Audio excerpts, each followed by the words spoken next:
चौधरी साहब एक बंदा और बंदे दे दिहाड़े हार गए लगदे लेंदे छोड़ गयो ते कोई शा कोल न रहियो शहर तंग हो के बाहर निकल गया। बाहर निकल में एक बैरान जाके बैठा रदीम साहब जी जी ते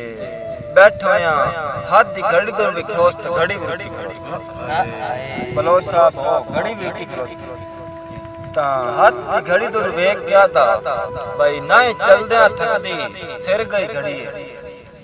ना चलदे थकदी सिर गई घड़ी है तैन यकदम के हो गया ते तू भी टाइम तो थोड़ी तुम लग पई है दियो जरिए कि इमा थे ते तेरी वक्त तेरी शायद हयात नसीब दी सुईदा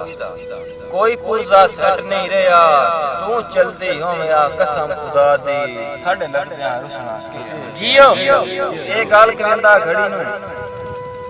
ते चौधरी साहब बात घड़ी नु वसदा वेंदा याद दिवांदा भाई ओन वादा वे तू चलदी है ता हर कोई चलदा साडे मगरू जुतियां जाके जियो खान साबिरो भाई तू चलदी है ता हर कोई चलदा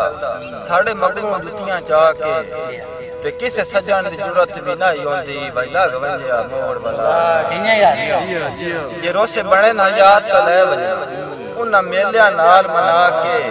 तन जदन जवाल में जंग लगी है कोई सजन मिलदा आ जियो मलक साहब जियो।